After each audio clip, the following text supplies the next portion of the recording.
Chapter 10, Section 7. We're going to break this one into two parts. Permutations and combinations.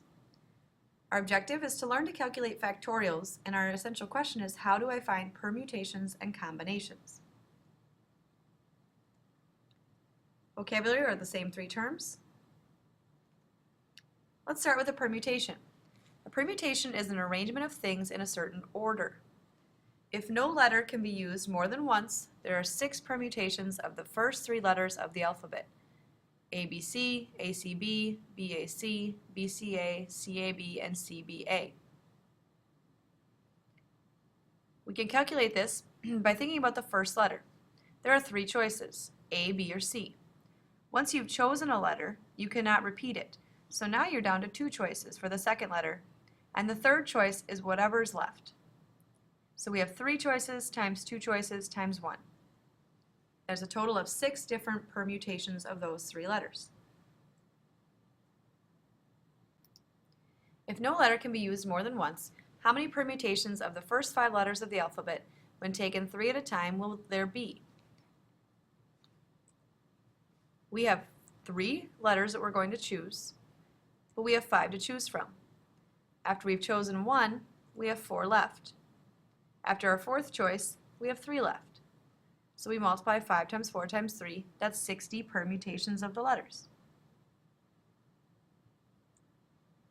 The factorial of a number is the product of all the whole numbers from the number down to 1.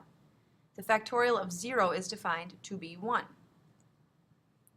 Factorial is used to, an exclamation point is used to represent factorials.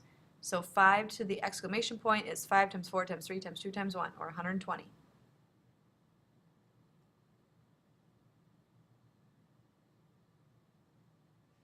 Evaluate each expression.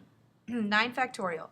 Expand it out, that would be 9 times 8 times 7 times 6 times 5 times 4 times 3 times 2 times 1, which is 362,880. We can do division with these as well. If we expand 8 factorial and 6 factorial, and we look at what we can cancel, it boils down to only being left with 8 times 7.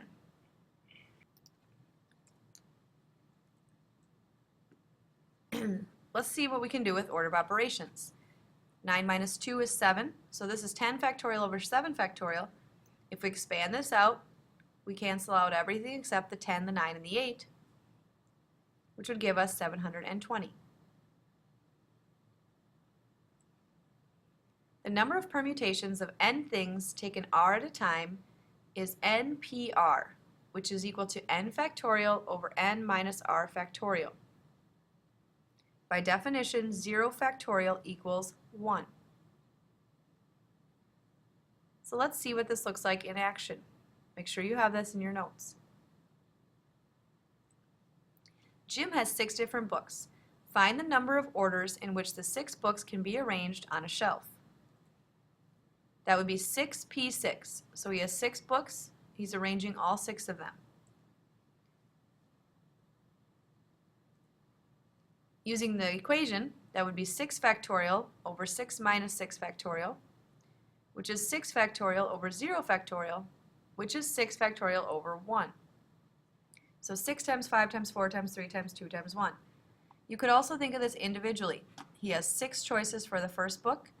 After he's placed 1, he now has 5 choices. Then he's down to 4, then 3, then 2, then 1. So there's 720 different orders in which the books can be arranged. If the shelf has room for only 3 of the books, find the number of ways 3 of the 6 books can be arranged. So that's 6p3. 6 is the number we have to choose from. 3 is how many we're choosing. That would be 6 factorial over 6 minus 3 factorial. 6 minus 3 equals 3 factorial. We expand this out. We can cancel the 3, the 2, the 1, leaving us 6 times 5 times 4, which is 120. Had we done this without the equation, there were 6 choices for the first book, 5 for the second, and 4 for the third. So you don't have to use the formula when it comes to permutations. Sometimes it might be easier just to list it out.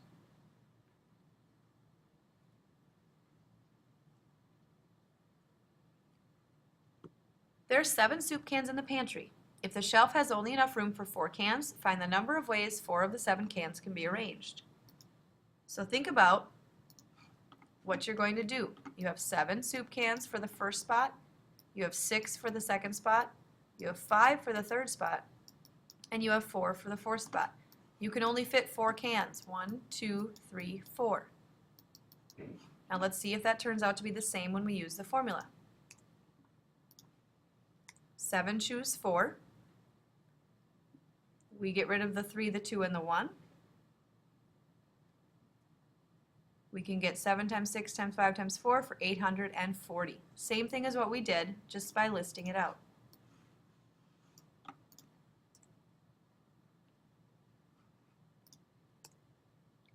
That's all for permutations and factorials.